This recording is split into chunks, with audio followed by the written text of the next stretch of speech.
Questão interessante hoje. Nós vamos analisar, corrigir e interpretar a questão 12 do Enem 2022 no caderno azul. Na prova amarela é a questão 40, na prova branca é a 25 e na prova rosa é a 29. Olha que coisa interessante nessa questão, você vai ver daqui a pouco. É um diálogo, só que é o diálogo que só tem as falas dos personagens, não tem mais nenhuma consideração do narrador. E aí, o INEP fez ali uma abreviação que pode ter deixado muita gente confusa. Eu vou mostrar para você. Chega na vibe. Hoje nós vamos então para a questão 12 e é esse texto aí chamado Papos. Eu já fiz essa divisão em cores aí para separar para você quem são os dois personagens do texto, porque tem um momento que o INEP bagunça a coisa pra gente. A gente está acostumado na cabeça da gente, né? O primeiro travessão é o personagem A, o segundo é o B, o terceiro é o A. Travessões ímpares é um personagem, travessões pares é o outro, quando você não tem nenhuma orientação do narrador. Só que não aconteceu isso aí. Olha só. O texto diz o seguinte: Papos. Me disseram, disseram-me. Em. O correto é disseram-me e não me disseram. Eu falo como eu quero e te digo mais. Ou é digo-te? O quê? Digo-te que você, o ti e o você não combinam. Lhe digo? Também não. O que você ia me dizer? Que você está sendo grosseiro, pedante e chato. Dispenso as suas correções. Vê se esquece-me. Falo como bem entender. Mais uma correção e eu... O quê? O mato. Que mato?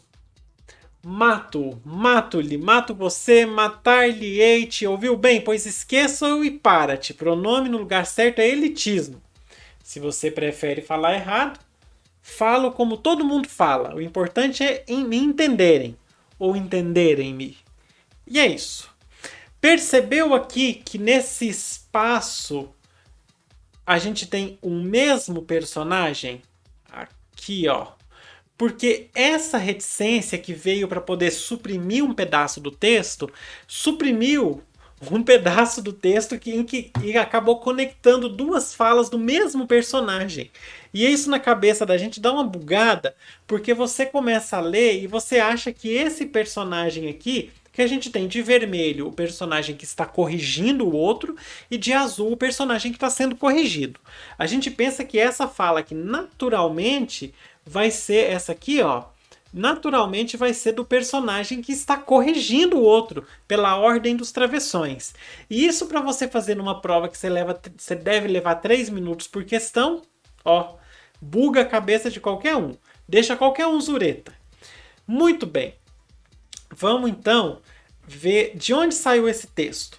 É um texto de Luiz Fernando Veríssimo, Comédias para se ler na escola. Inclusive adoro esse livro, eu acho que eu tenho esse livro. Quando a pessoa fica na dúvida se tem ou não tem. Rio de Janeiro, Objetiva 2001, adaptado. Bom, vamos ver o que essa questão vai pedir para a gente aqui.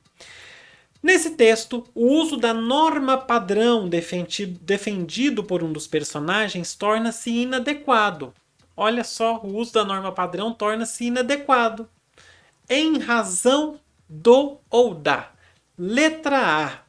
Em razão da falta de compreensão causada pelo choque entre gerações. Primeiro, deu para compreender tudo. Então não tem falta de compreensão nenhuma aí. A gente conseguiu compreender tudo e a gente vê que os personagens, apesar de existir um entrave, um compreende o que o outro está falando. Outra coisa, a gente não tem como saber qual é a geração de cada um. Você não tem orientação do narrador nenhuma para mostrar a idade dos personagens. Então a letra A está errada por 2 motivos. Letra B. Esse uso da norma padrão, lembrando que está perguntando por que o uso da norma padrão está inadequado. Pelo contexto de comunicação em que a conversa se dá? Sim. A conversa se dá num contexto informal, é a situação comunicacional. Eu já falei disso aqui no canal, tem vídeo sobre isso, e isso aí sempre cai no Enem. Inclusive tem a piadinha da professora CC, que eu tô de fazer um selo até hoje pro canal e não fiz até hoje, mas ainda vou fazer. Se você quer entender que rolê é esse da professora CC, clica no outro card que eu vou deixar aí também, que você vai entender de onde saiu isso. Mas a gente sempre tem questão no Enem sobre situação comunicacional, sobre você adequar a sua fala ao ambiente em que você está. Se você está conversando com o dono da sua empresa, da empresa que você trabalha, é óbvio que você não vai chegar falando um montão de gíria. Mas se você está no dia a dia com a sua família, almoço na casa da família, você não vai chegar e falar: nossa, que delicioso, que saboroso, posso experimentar. Mas não, você não vai ficar com aquela polidez toda. Querida mãe, gostaria de dizer-lhe que o frango assado está. Não faz o menor sentido, né? Pois é. Então, a situação de comunicação em que a conversa se dá faz a norma padrão ser inadequada. A norma padrão é para uma situação padrão. A norma padrão ela é principalmente para o texto escrito. Quando você não tem um diálogo, alguma coisa assim, para uma redação, para uma reportagem, para uma dissertação, uma tese, um trabalho de faculdade, um artigo, a norma padrão é para isso. Para um jornal na televisão, ela ainda assim não fica 100% padrão. Ainda tem alguns desvios ali. Então a linguagem, a nossa língua, ela vai se adaptando àquele momento em que a gente está conversando. Como aí é uma conversa de duas pessoas, informal, poderia ser tranquilamente poderia ter começado com o me disseram. Que ali o erro do me disseram é que você não pode começar com o pronome pessoal do caso oblíquo, né? Ele tem que vir depois. Você não pode ter ele começando com, digamos, com letra maiúscula. É uma forma que eu uso para ensinar. Ele não tem que estar no começo da frase com letra maiúscula. Então, da mesma forma que o te amo tá errado, né? Pois é, gramaticalmente errado. Então a letra B está correta. Letra C. O grau de polidez distinto entre os interlocutores. Quando você tem um grau de... A minha regra é sempre a seguinte. Se você está falando com uma pessoa, tenta se aproximar da pessoa que você está falando. A gente perde muito na vida por não fazer esse exercício, né? Se você está falando com uma autoridade, com um chefe, com o presidente da república, aí você vai tentar usar uma linguagem mais elegante, mais formal. Se você está conversando na sua casa, com seus amigos, na rua com alguém que você encontrou, tá dando bom dia para uma pessoa, conversa numa linguagem simples, faça a pessoa se sentir acolhida pela linguagem que você está usando. É tão feio você ver pessoa que vai conversar com alguém que às vezes tem uma escolaridade muito baixa, muito menor, e a pessoa fica usando palavras difíceis, aquelas palavras complicadas só para deixar a pessoa confusa. Isso é tão feio. Se um dia não, porque você vai precisar sempre, né? Mas se você precisa conversar com pessoas que têm escolaridade mais baixa que a sua, faça a pessoa te entender. Conversa com a pessoa do jeito que ela te entenda. Aí você vai estar sendo certo.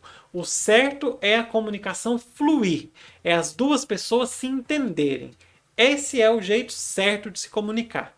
Tirando isso, não tem esse negócio de é mais correto, é mais errado, papapá, tititi, popopó.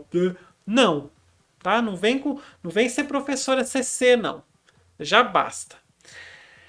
Então vamos riscar a letra C. Grau de polidez distinto entre os interlocutores. Você tem que se adequar ali. Quando você tem um grau de polidez distinto, tente ornar. O uso da norma padrão não é inadequado pelo grau de polidez distinto. Muito pelo contrário. O grau de polidez distinto é o que torna esse texto, de certa forma, meio cômico, né? Que você tem uma pessoa que está tentando ser extremamente polida e a outra que não é, e aí ela fica tentando se corrigir arduamente, não consegue e vira uma confusão absurda. Agora, se a questão fosse perguntando onde se dá o humor desse texto, você poderia dizer que se dá no grau de polidez distinto entre os interlocutores. Aí sim seria uma resposta certa caso perguntasse sobre o que causa o humor no texto. Letra D. Diferença de escolaridade entre os falantes. Primeiro, não aborda a escolaridade. Então, você não sabe, igual na outra lá que eu falei para você, né, na letra A. Você não consegue saber qual é a escolaridade de cada um. E se a gente julgar, falar, não, o de escolaridade melhor é o que está falando, entre aspas, errado.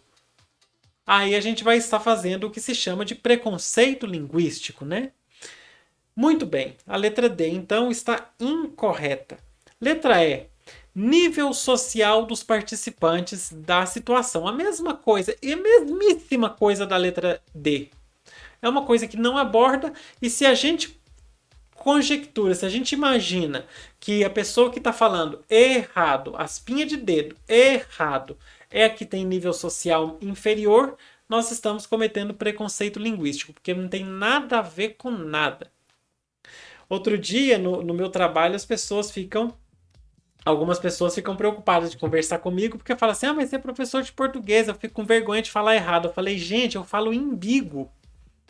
Você quer mais o quê? Eu falo imbigo. É imbigo, todo mundo conhece como imbigo, eu vou falar imbigo. Se um dia eu precisar escrever num texto, eu vou escrever umbigo. Mas se tá todo mundo me entendendo quando eu falo imbigo, e tá engraçado, porque tem que ter uma saída cômica sempre, eu vou falar imbigo mesmo.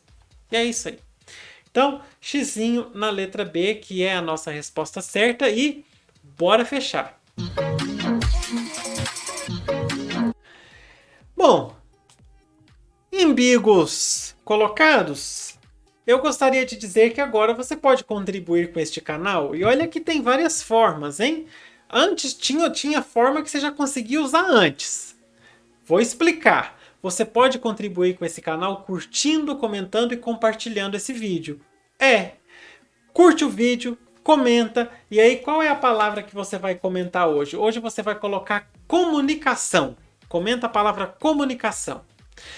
E você também compartilha, manda no seu grupo de colegas de estudo, coloca aí nas suas redes sociais, marca o @puxalíngua. A gente tem Twitter, a gente tem Instagram, a gente tem TikTok, apesar que no TikTok eu quase não entro mais, meu celular tá uma porcaria. Então, você marca a gente que a gente reposta, a gente conversa e é isso aí. Mas tem também outras formas, caso você queira contribuir de forma diferente, a gente agradece. E aí você pode usar o Pix. Você tem aqui o QR Code para você fazer o seu Pix caso queira, ou você pode usar o e-mail puxalingua@gmail.com. Além disso, tem a opção de usar a ferramenta Valeu Demais, que é a ferramenta de contribuição, de colaboração do próprio YouTube. Aproveita, se inscreve nesse canal, botão vermelho bonito, é só você clicar, ativar as notificações, todo dia você recebe uma aula nova e aí em cima fica um card para você acessar todas as correções do Enem 2022. Vão ser 54 questões ao todo, você não pode perder, né? Muita questão para você. Por hoje é isso, beijo e fui. Tchau!